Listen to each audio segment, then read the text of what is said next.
Salut, j'espère que tu vas bien. On se retrouve dans un nouvel épisode aujourd'hui. Le dernier épisode sur Healing and Love Podcast, j'ai parlé de ton environnement, des personnes qui t'entourent.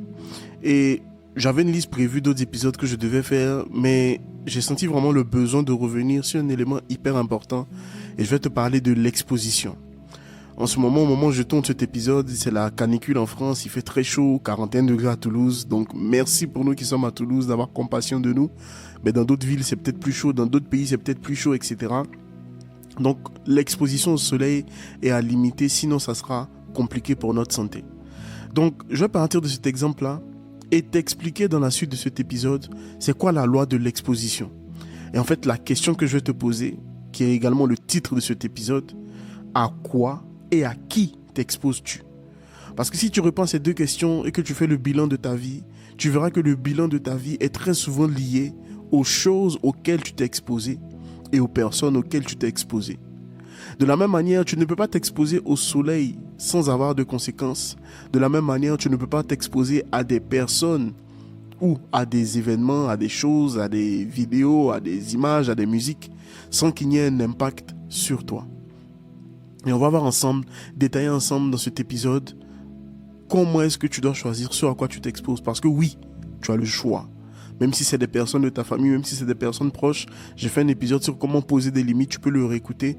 Mais tu as le choix de qui est-ce que tu écoutes, qui est-ce que tu lis, ce que tu écoutes. Parce que cela a un impact réel sur la personne que tu es. Et avant d'aller en profondeur dans l'épisode du jour, j'ai une excellente nouvelle pour toi. Je ne sais pas où tu te trouves, mais si tu peux le dire à voix haute ou si tu peux le dire dans ta tête, répète après moi, excellente nouvelle. Ok? À partir de ce mois d'août, donc à partir du 1er août, je vais ouvrir les portes de l'école de la guérison. Ce sera un abonnement mensuel sans engagement, bien évidemment, où on aura une plateforme privée sur Facebook et sur Telegram, donc 2 groupes pour pouvoir échanger. Et chaque mois, on aura 2 lives. Donc un live sur une thématique précise concernant la guérison des blessures intérieures, ta santé mentale, etc. Et un live de questions-réponses où on pourra aller en profondeur. Ok? Donc il y aura une offre de lancement, donc pour ceux qui vont s'inscrire, donc les préinscriptions sont déjà ouvertes. Dans le premier lien de la description de cet épisode de podcast, tu vas trouver un lien pour pouvoir t'inscrire. Tu cliques sur ce lien, tu laisses ton mail et ton prénom, et le 1er août, lorsque les inscriptions vont démarrer, tu vas recevoir le lien de l'inscription à l'école de la guérison. Donc on aura des ressources, des livres que je vais te conseiller, des choses que tu peux faire, des exercices pratiques pour travailler à ta guérison intérieure. Donc cette formule-là concerne toutes les personnes qui n'ont pas forcément le budget pour faire des coachings personnalisés, pour faire des accompagnements sur plusieurs mois, parce que bien évidemment ça coûte en termes de finances, mais c'est également pour toutes les personnes qui ont envie de le faire malgré que leurs finances ne leur permettent pas forcément. Donc il y aura un prix à payer, ça sera 49 € par mois, mais si tu fais partie des préinscrits, tu vas bénéficier d'une réduction de 20 €, donc ça sera 29 € par mois pour le lancement. Alors, à la personne qui va dire que c'est cher, que j'ai pas d'argent, etc. Encore une fois, c'est une question de mindset. Et je vais en parler dans cet épisode. Ce à quoi tu t'exposes détermine ce que tu crois. Tu peux te dire que tu n'as pas d'argent, mais regarde ce que tu dépenses dans ta vie. Est-ce que ça participe vraiment à ta transformation, à ta guérison? S'il y a des choses que tu peux retirer de ta vie pendant un moment pour travailler à ta guérison, fais-le. Il y a toujours des moyens. Je me souviens quand j'étais encore étudiant, je gagnais 400 € par mois, mais j'ai acheté la formation YouTube de mon mentor qui coûtait plus de 1000 $ et qui a fait de moi l'expert YouTube que je suis aujourd'hui, le traffic manager que je suis aujourd'hui, la personne qui peut gérer de gros budgets publicitaires pour des entreprises. Voilà. Et tout ça, ça a demandé un prix à payer. Je fais du contenu gratuit déjà, mais en fait le contenu gratuit, tu dois comprendre une chose, ce sont des pièces de puzzle. Ce n'est pas la boîte de puzzle en entier qui va te permettre de mettre les pièces ensemble, ce sont des pièces de puzzle. Mais à partir du moment où tu vas dans des environnements où tu payes une séance avec un thérapeute, des séances avec des thérapeutes, des psychologues et tout, etc., tu es en train de commencer à rassembler les pièces petit à petit pour travailler à ta guérison. Et c'est ce que l'école de la guérison va te permettre de faire, avoir cette communauté de personnes qui ont envie de changer, qui ont envie d'être transformées. Donc je te laisse le lien, premier lien de la description de cet épisode de podcast, peu importe la plateforme, tu cliques dessus, ça te prendra 10 secondes de laisser ton prénom et ton mail, et dès que c'est bon, dès que je démarre les inscriptions, tu vas recevoir toutes les informations directement dans ta boîte mail. Donc on va continuer avec la question du jour, qui est également le titre de cet épisode. À quoi t'exposes-tu et à qui t'exposes-tu? J'ai fait un live en fait sur Instagram et je voulais remettre le live directement sous forme de podcast, mais je me suis dit non, le podcast c'est toujours quelque chose d'assez frais que j'enregistre, de quelque chose d'assez poussé. Et je te pose ces deux questions-là pour une très bonne raison. Fais le bilan de ta vie aujourd'hui. Regarde où tu en es. Là où tu en es dans ta vie aujourd'hui dépend des informations que tu as eues jusqu'aujourd'hui. Dépend de ce que tu as entendu jusqu'aujourd'hui. Dépend de ce que tu as lu jusqu'aujourd'hui. Et tous ces éléments-là ont influencé ce que tu crois. Ce que tu as lu, ce que tu as entendu, ce que tu as vu, les personnes que tu as rencontrées, toutes ces expériences, toutes ces personnes, toutes ces choses que tu as pu lire, que tu as pu voir, que tu as pu entendre, que tu as pu, consommer comme contenu, ont influencé la personne que tu es, ont influencé tes croyances. Sauf que la vie, ce que tu as dans la vie, c'est le résultat de tes croyances les plus profondes. Voilà pourquoi cette question à prendre au sérieux, elle est très sérieuse, elle est très profonde. À quoi t'exposes-tu et à qui t'exposes-tu? Au moment où je tourne cet épisode, il est 22h30. C'est assez calme dans la maison, dans le quartier, tout, etc. Et peu importe l'endroit où tu es, je veux que tu fasses cet effort d'introspection en toi-même. Aujourd'hui, tu te rends peut-être au travail en écoutant ce podcast. Ce travail que tu as, quelles sont les informations qui ont fait que tu as choisi le travail que tu as aujourd'hui? Tu as été exposé à un type d'information qui t'a fait partir vers cette voie que tu as empruntée aujourd'hui. Tu es exposé à des personnes qui ont quelque part influencé ce que tu fais aujourd'hui professionnellement, au niveau de tes études, etc. À quoi et à qui t'exposes-tu? Même pour ta guérison intérieure, qui est-ce que tu écoutes? Est-ce que tu écoutes des personnes qui te font comprendre que c'est possible de guérir, c'est possible d'aimer à nouveau, c'est possible d'être une personne stable émotionnellement? Ou tu écoutes des personnes qui te font croire ou qui te font comprendre que c'est normal, tu dois être blessé, continuer de vivre blessé, mourir blessé, et que tes enfants vont répéter la même histoire? La qualité des personnes que tu côtoies et la qualité des choses auxquelles tu t'exposes détermine la qualité de tes croyances qui va déterminer la qualité de ta vie. Parce que comment est-ce qu'on fonctionne en tant qu'être humain? Tout commence d'abord par la pensée. Et la pensée dépend de ce qu'on a entendu, ce qu'on a lu de manière répétitive et qu'on a accepté au-dedans de nous comme une vérité. Ces pensées-là vont influencer deux choses, tes actions et tes paroles. Et tes actions et tes paroles vont te mener à avoir des résultats. C'est parce que tu dis « je t'aime » à une femme que vous pouvez certainement commencer une relation ou pas. C'est parce que tu déclares ta flamme à un homme que quelque chose peut commencer ou pas. Mais tout vient d'abord de ce que tu crois à l'intérieur, de pouvoir lui dire que tu crois que tu l'aimes, que tu es convaincu que tu l'aimes, etc. Et ça va donner des résultats. À quoi t'exposes-tu? Je prenais l'exemple du soleil tout à l'heure en début de vidéo.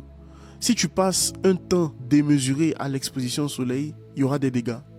Alors c'est bien 15, 20, 30, 1 heure, 2 heures, 3 heures par jour pour avoir le plein de vitamine D, mais trop d'exposition au soleil peut être dommageable pour ta peau. Mais il en est de même pour ta vie. Quelles sont les informations que tu as concernant ta propre vie? Je vais te parler d'une mentalité qui est très développée dans beaucoup d'endroits de la terre, la mentalité de pauvreté. Ça dépend de ce à quoi tu es exposé, ce qu'on disait dans ton enfance, ce que tes parents disaient souvent.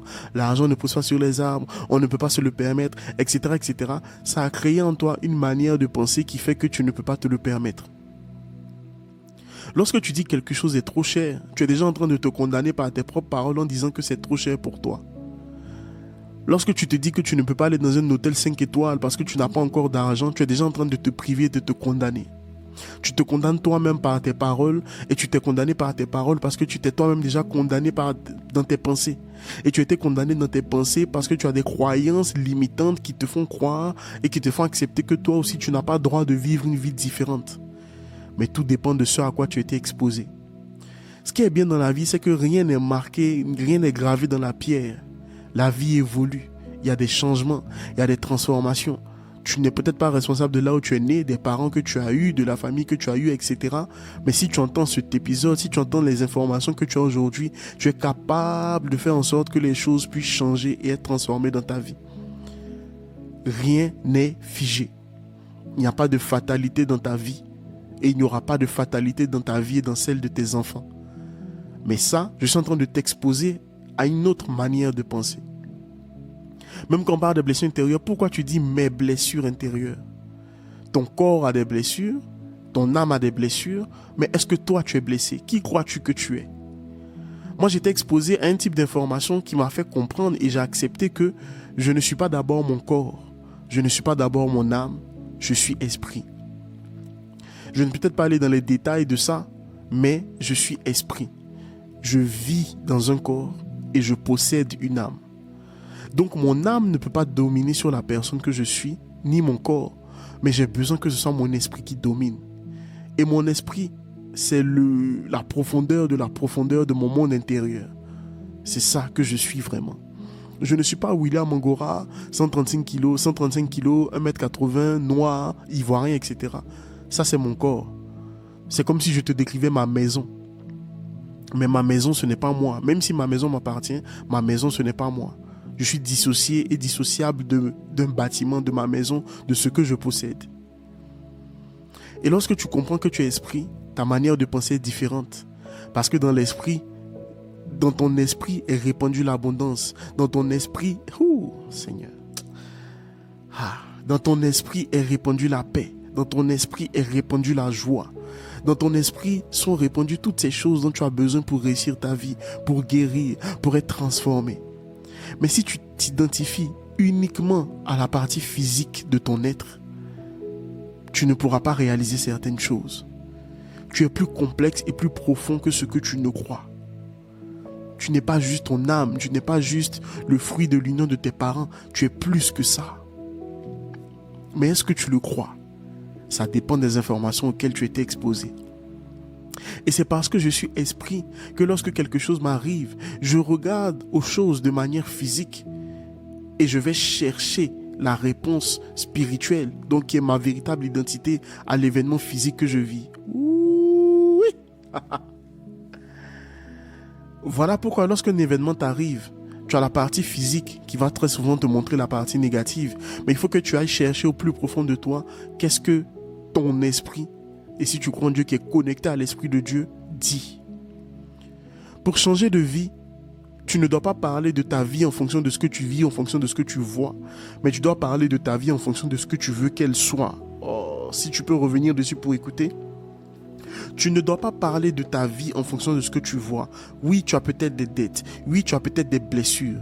Mais si ce n'est pas ce que tu veux vivre, ne parle pas de ta vie en fonction de ce que tu vis, mais parle de ta vie en fonction de ce que tu veux vivre. Je ne dis pas de ne pas reconnaître la situation dans laquelle tu es.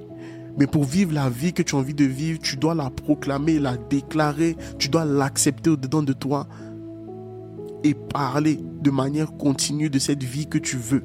Et non pas de ce que tu vis en ce moment. Tu es peut-être triste en ce moment.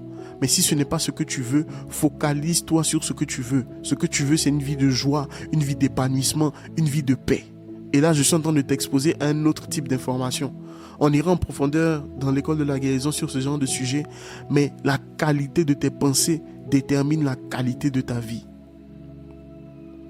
Mais la qualité de tes pensées est conditionnée par ce à quoi tu t'exposes et les personnes auxquelles tu es exposé. Moi, je ne dis pas ça pour que tu dises « Ouais, je n'écoute que William parce qu'il m'a dit ça. I don't care. » Ce n'est pas important pour moi. Le plus important pour moi, c'est que tu choisisses avec sagesse ce que tu écoutes, ce que c'est eux et ce CEUX. Les choses que tu écoutes, les choses que tu lis et les personnes que tu écoutes. Si tu considères que je suis une solution pour toi, que je suis une personne à écouter pour toi, vas-y. Si tu considères que je ne veux pas lire, je ne veux pas écouter William, fais-le. Mais choisis les choses en fonction de ce que tu veux vraiment avoir dans ta vie. C'est pourquoi beaucoup de personnes ne croient plus au mariage aujourd'hui en fonction des informations qu'elles ont eues, en fonction des éléments, des événements auxquels elles ont été exposées. Ça crée en toi des croyances. Et ces croyances-là, toi seul peux décider qu'il y ait un changement dans ces croyances. Même Dieu ne peut pas changer ce que tu crois si tu ne l'as pas décidé. Si tu n'as pas décidé de changer ce que tu crois, Dieu même ne pourra pas changer ce que tu crois. Alors, qu'est-ce que tu crois? C'est ma question pour toi aujourd'hui. Qu'est-ce que tu crois à l'intérieur de toi? Est-ce que tu penses que tu mérites vraiment une vie meilleure? Oui, tu le dis peut-être, mais est-ce qu'au plus profond de toi, tu le crois, tu l'acceptes? Parce que beaucoup de personnes ne se sentent pas dignes de vivre une vie différente. Beaucoup de personnes ne se sentent pas dignes d'avoir une vie différente à cause de leur passé, à cause de là où elles sont nées, à cause de leur famille, à cause des erreurs qu'elles ont pu commettre et tout. Elles ne se sentent pas dignes. Beaucoup de personnes ne se sentent pas dignes d'être aimées en fonction des événements, des personnes, des paroles auxquelles elles ont été exposées. Mais qu'est-ce que tu crois de toi-même? qu'est-ce que tu penses de toi-même? C'est ça qui aura un impact, qui aura une influence sur ta vie. Ta vie est influencée par tes pensées. Tes pensées influencent tes actions et tes paroles. Et tes actions et tes paroles vont créer ce qu'on appelle des habitudes. Tes habitudes vont créer des résultats. Et tant que tu ne vas pas au plus profond de toi pour te dire pourquoi est-ce que je pense, je crois ce que je crois, tu n'auras pas de changement. Et ça s'appelle la dissonance cognitive. Quand tu dis et tu fais des choses auxquelles tu ne crois pas, ça va même jusqu'à endommager ton cerveau. Donc c'est bien pour ceux qui m'écoutent, qui sont chrétiens, tu crois en Dieu, tu déclares ce que Dieu dit, c'est très bien. Mais est-ce que tu le crois profondément? Est-ce que tu le crois au point où ça a changé comment tu penses? Ça a changé comment est-ce que tu parles? Parce que c'est dans les détails. Lorsque tu me dis j'ai un petit job, j'ai un petit travail, j'ai un petit boulot, tu as une mentalité de pauvreté. Lorsque tout ce que tu penses, tout ce que tu vois, c'est petit, quelque part, tu ne te sens pas digne d'avoir quelque chose de plus grand. Parce qu'on t'a toujours conditionné à quelque chose de petit. On t'a toujours dit que toi, tu mérites ce qui était petit. Et donc, naturellement, ça se transcrit dans tes pensées et ça se transcrit dans ton langage. Parce que tu étais exposé à ce genre d'informations. Donc, même si Dieu vient te dire des choses grandes sur toi, tu ne vas pas le croire. Si tu es chrétien, encore une fois, regarde ce que Dieu dit. Dieu te traitera toujours en fonction de ce qu'il veut de toi et non pas en fonction de ce que tu es. Je ne sais pas si tu connais l'histoire de Gédéon, mais Gédéon c'était quelqu'un qui était le dernier de sa famille et il était le plus petit de sa famille et sa famille était la plus petite de la tribu là où il était. Donc en fait, sur l'échelle de la petitesse, c'était le plus petit du plus petit du plus petit du plus petit. Mais malgré ça, lorsque Dieu lui a parlé, il ne lui a pas parlé en fonction de ce qu'il voyait de lui, en fonction de ce qu'il était. Dieu lui a parlé en fonction de ce qu'il voulait qu'il soit, c'est-à-dire un vaillant héros. Et Dieu fait toujours ça avec chacun d'entre nous. Dieu ne te traite pas en fonction de tes fautes. Il ne te traite pas en fonction de tes erreurs. Il te traite en fonction de ce qu'il croit de toi. Il te traite en fonction de ce qu'il veut de toi. Et toi et moi, que tu le crois ou pas, nous sommes créés à l'image de Dieu. Et la première des choses que Dieu fait, si tu as une Bible, tu ouvres, la première chose que Dieu fait, c'est de créer par sa parole. Voilà pourquoi tu dois changer le langage que tu as vis-à-vis de toi-même. Ce processus de guérison intérieure, c'est un processus qui va t'amener à changer de langage. Est-ce que tu te vois comme une personne blessée? Ou est-ce que tu te décris comme cette personne qui est en paix, cette personne qui est épanouie, cette personne qui est dans la joie? Sauf que ces images-là, ces choses que je te dis, tu ne peux pas les dire si au plus profond de toi, tu n'as pas fait ce travail intérieur pour changer cette perception que tu as de toi-même. Tu es en train de m'écouter, tu as tes écouteurs, tu as ton casque, tu es peut-être dans ta voiture, tu es peut-être dans ta maison, et à l'intérieur de toi, il y a ce dialogue-là intérieur. Est-ce que tu penses vraiment que tu as droit à une meilleure vie? Ou bien tu le dis juste pour le dire? Attention à la dissonance cognitive. Et il y a un truc que le cerveau fait, et c'est comme ça qu'on a été créé. Ton esprit est un GPS à qui tu donnes une adresse. Et l'adresse que tu donnes à ton esprit, ce sont tes pensées et tes paroles. Pareil pour ton cerveau. Et le cerveau fait ce qu'on appelle le biais de confirmation. Si tu considères que tu n'as pas de valeur, ton cerveau va chercher des éléments pour te confirmer que tu n'as pas de valeur. Le cerveau ne fait pas de lien entre le négatif et le positif. Ce que tu envoies au cerveau, ce que tu envoies à ton esprit, ces éléments-là, ils vont les capter et te les redonner. Donc lorsque tu dis que je n'ai pas de valeur, tu verras des situations, des personnes, des choses autour de toi qui vont te faire comprendre et te faire encore une fois confirmer que tu n'as pas de valeur. Donc tant que tu n'as pas changé la source la plus profonde de ce que tu penses à l'intérieur et que tu n'as pas changé tes pensées, tes paroles, tu auras beau dire des choses, mais c'est ce que tu penses et ce que tu crois au plus profond qui a plus de valeur que tes paroles. Tout le monde peut dire des choses, tout le monde peut dire des choses auxquelles il ne croit pas. Mais toi seul tu sais ce que tu penses et ce que tu crois. Est-ce que tu penses vraiment que tu as de la valeur? Est-ce que tu t'aimes vraiment? Est-ce que tu crois vraiment que tu es capable de faire de grandes choses? Est-ce que tu crois vraiment que tu es capable de guérir? Est-ce que tu crois vraiment que tu as droit à une vie épanouie malgré toutes les erreurs que tu as pu commettre? Comment est-ce que tu parles de toi? Comment est-ce que tu penses de toi-même? Tous ces éléments-là sont importants. À quoi est-ce que tu t'exposes, cher ami? Tu es en train de m'écouter et réfléchis. Fais le bilan de ta vie. Et tu verras que dans les domaines où tu as vraiment des difficultés, où tu as du mal, tu as été exposé à un type d'information. Et ce type d'information-là a créé en toi des croyances. Et ces croyances-là sont devenues même des fois comme des forteresses dans lesquelles toi-même tu t'es enfermé et qui sont une vérité immuable pour toi.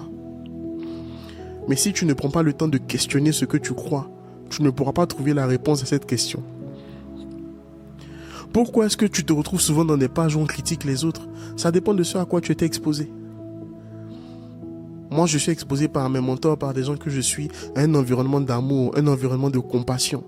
Un environnement où il ne faut pas critiquer les autres, mais il faut laisser la chance à chacun de pouvoir se racheter, de pouvoir être transformé. Oui, un environnement où on est prudent, mais un environnement où on donne sans rien attendre en retour. Ça, c'est l'environnement dans lequel j'évolue chaque jour.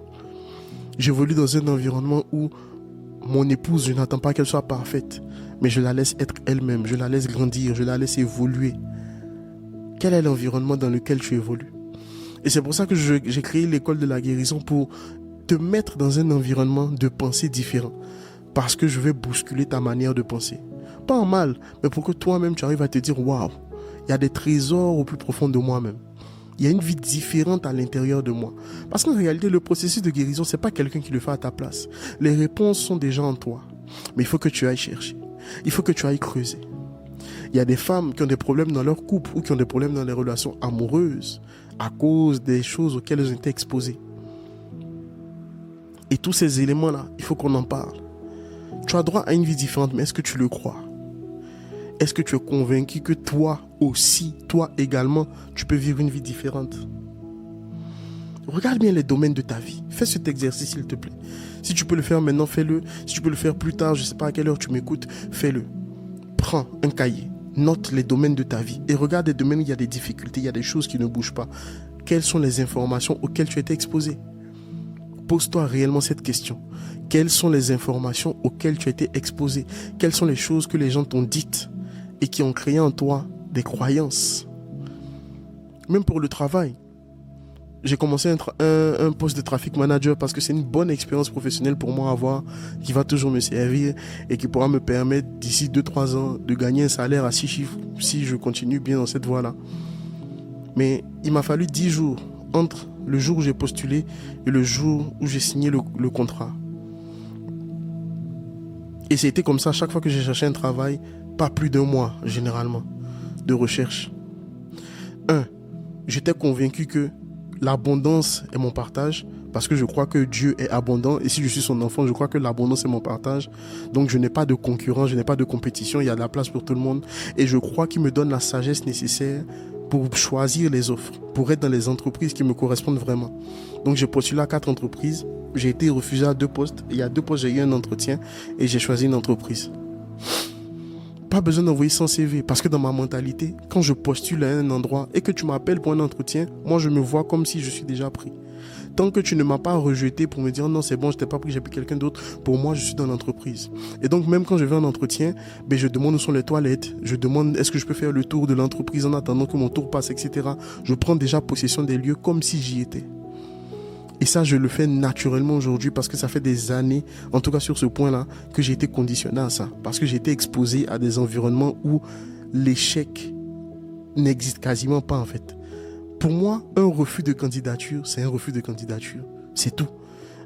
Si tu étais déjà au chômage avant de postuler, qu'on te dit non, ta candidature, tu es toujours au chômage, ta situation n'a pas changé, donc pourquoi être déçu? Mais maintenant, qu'est-ce que j'apprends de ce refus? Qu'est-ce que je peux apprendre de ce refus? Est-ce que c'est parce que je manque d'expérience? Est-ce que c'est parce que ma candidature n'était pas pertinente, etc. Là, j'apprends pour m'améliorer. Mais je ne vais pas m'abattre, être abattu parce qu'on m'a refusé 50 fois. I don't care. Chaque refus est pour moi une porte vers quelque chose d'autre. Et ça a toujours été le cas dans ma vie. Vraiment, je bénis Dieu pour ça. Si on te refuse une candidature, ce n'est pas toi qu'on a refusé. Tire des conclusions de ça et avance. Donc oui, il y a des gens qui galèrent pour trouver du travail pendant des années, mais je te garantis, tout ce que tu veux dans ta vie commence d'abord par tes croyances, par tes pensées. Ça commence pas d'abord par les actions. Ce que tu désires dans ta vie, ça a 99% immatériel, donc spirituel, et 1 à 10% physique. Parce que tu auras beau faire les choses de façon physique, si à l'intérieur de toi les choses ne sont pas traitées, gérées, tu n'auras pas les résultats que tu veux. Voilà pourquoi j'aime beaucoup te parler d'introspection, de creuser à l'intérieur de toi, d'aller regarder à l'intérieur de toi, parce que tu es d'abord esprit. Regarde bien ta vie. Comment est-ce que je sais que tu es esprit? Lorsque tu te dis, samedi prochain, je vais aller à la plage. Tu n'es pas encore à la plage, mais tu as déjà donné une indication à ton esprit que tu dois être à la plage samedi prochain. Et donc, quand tu te rends à la plage samedi prochain, c'est quelque chose que tu avais déjà créé 7 jours auparavant. Pourtant, tu n'étais pas encore à la plage. Pourtant, tu n'étais pas encore en train de manger ce que tu étais en train de manger à la plage, etc. On est tous des êtres spirituels. Et ça se voit par ce qu'on crée. Lorsque tu dis, l'été prochain, donc dans plusieurs mois, 6 mois, 12 mois, 1 an, etc., je serai dans tel pays. Et que tu commences à préparer ce voyage, tu es en train de faire un acte spirituel. Je suis pas en train de mystifier les choses. On fait tous les jours des actes spirituels. On crée tous les jours par la pensée. Tu crées, tu vois quelque chose dans ta pensée, tu le visualises. Même quand tu dis tu vas t'habiller, ou bien quand tu vas sur un site internet de vêtements et que tu vois un vêtement, mais tu fais une projection de ce vêtement sur toi. C'est un acte spirituel que tu es en train de faire. On fait ça tous les jours. Tous les jours. Alors pour ta propre vie, c'est la même chose que tu dois faire. De la même manière, tu décides ce que tu vas porter, quelle coiffure tu vas faire, les ongles pour les femmes, les chaussures que tu vas acheter pour les hommes, etc. Tu peux faire la même chose pour ta propre vie. Mais ça dépend de ce à quoi tu es exposé. À partir du moment où tu es esprit, fais attention à ce que tu crois, fais attention à ce que tu penses, fais attention à ce que tu dis, parce que tu crées par ta parole. Tes pensées, tes paroles sont des semences. Et plus tu penses à certaines choses, plus tu parles de certaines choses, plus tu es en train d'arroser ces semences que tu as plantées. Encore une fois, ton esprit et ton cerveau ne font pas la différence entre le positif et le négatif. Ce que tu leur donnes comme info, ils travaillent avec. Lorsque tu dis je suis nul et que tu penses jour après jour que tu es nul, tu es en train de planter et tu es en train d'arroser cette semence. Voilà pourquoi la confiance en soi, ça ne commence pas d'abord par le fait de perdre du poids, tout ça, etc. Oui, c'est bien, mais ça commence d'abord à l'intérieur. Ça commence d'abord à l'intérieur. Tout commence d'abord à l'intérieur. Les mots que je suis en train de te dire, tu ne peux pas les toucher, mais ça crée quelque chose en toi, parce que les mots sont spirituels. Le micro que j'ai entre mes mains a commencé d'abord dans la pensée de quelqu'un. Donc le micro était d'abord dans la pensée de quelqu'un avant de passer par un dessin, ensuite de passer dans une usine et de sortir en tant que micro terminé, fini, produit fini, etc. La personne ne s'est pas demandé d'abord est-ce que j'aurai les matériaux pour créer le micro. Elle a d'abord dit je veux créer un micro. Donc elle a donné une destination à son esprit. Et son esprit a travaillé avec son cerveau pour sortir le micro. Il en est de même pour ta vie. Voilà pourquoi on est des créatures exceptionnelles, les êtres humains. Si tu comprends ça, tu verras à quel point Dieu est magnifique. Et encore une fois, si tu as une Bible, ça coûte 1,90€. Si tu n'en as pas, ça coûte 1,90€, c'est quoi? 1000 francs CFA, 500 francs CFA. Prends ta Bible. La première des choses que Dieu fait, il crée par sa parole. Et Dieu dit. Et Dieu nous a créés à son image et à sa ressemblance. Donc on fait la même chose que lui. Tu crées les circonstances de ta vie par tes paroles. Mais tes paroles dépendent de ce à quoi tu as été exposé comme information, comme personne, comme événement, etc. Et ça aura un impact sur ta vie après. Tout dépend de toi, cher ami. Tout dépend de toi. Tout dépend de toi. Et tu vois, ces éléments que je te dis, c'est ce que je pratique tous les jours. Et chaque jour, plus tu pratiques, plus tu t'améliores. Plus tu t'améliores. Et plus tu auras le contrôle sur ce que tu penses, ce que tu crois, ce que tu dis, ce que tu ressens. Parce que tu as conscience que tu es d'abord esprit. Et que tu n'es pas d'abord ton corps et ton âme. Je sais que ça peut bousculer peut-être ton entendement. Quand tu entends cet épisode, tu dis « Waouh, William, c'est compliqué. » C'est pas compliqué. Le jour où tu commences la muscu, le premier jour, tu seras KO, perdu, paumé, tu ne vas rien comprendre parce que ça va être difficile pour toi. Mais si tu persévères séance après séance, ça va devenir quelque chose d'habituel pour toi. Il en est de même pour ta propre vie. Tu es capable de faire des choses pour un travail. Tu es capable de faire des choses pour tes études. Mais pour ta propre vie, tu trouves que c'est difficile? Non, arrête ça. Arrête ça. Ta vie peut changer. Ta vie peut être transformée. Mais est-ce que tu le crois à l'intérieur? Es-tu exposé aux personnes, aux événements, aux livres, aux audios, aux vidéos qui te font croire que c'est possible de vivre une vie différente? Ou es-tu exposé aux potins, aux affairages, à la vie d'autres personnes et tout, etc. Tout commence par l'intérieur. Et ton intérieur est impacté par ce à quoi tu t'exposes. Voilà pourquoi je ne regarde pas les informations. J'ai pas envie d'entendre qu'il y a la crise. J'ai pas envie d'entendre que l'essence a augmenté. Parce que je suis exposé à des personnes qui ne s'inquiètent même pas du prix de l'essence. Des personnes qui ont 5, 6, 7 voitures et qui font le plein chaque semaine. Donc il y a des dimensions comme ça qui existent. Je préfère m'exposer à ce type de dimension-là. Parce que tu peux être exposé à des personnes qui vont te dire « Ah oui, le pays est dur, on a des dettes et tout, etc. » Ou tu peux être exposé à un autre type de personnes qui vont te faire comprendre que c'est possible de régler ses dettes, c'est possible de vivre heureux, c'est possible d'être riche, peu importe de là où tu viens, peu importe ton passé, peu importe ta famille, etc. Même là, je choisis sur à quoi je m'expose. Donc je vais vraiment te laisser sur cette réflexion. Les inscriptions, les préinscriptions de l'école de la guérison sont ouvertes. Premier lien dans la description de ce podcast. Et si tu as des questions, tu m'envoies un mail ou tu m'écris sur Instagram. Si tu as besoin d'un coaching, pareil. Mais je veux vraiment que tu réécoutes cet épisode et que tu réfléchisses. Tu te poses des questions. Fais l'exercice avec le cahier. Regarde les domaines de ta vie et regarde ce à quoi tu t'exposes, les personnes à qui tu t'exposes. Et tu verras que c'est très souvent lié à ce que tu as comme résultat dans ta vie. Prends soin de toi. Je te souhaite une excellente semaine. Au prochain épisode. Ciao.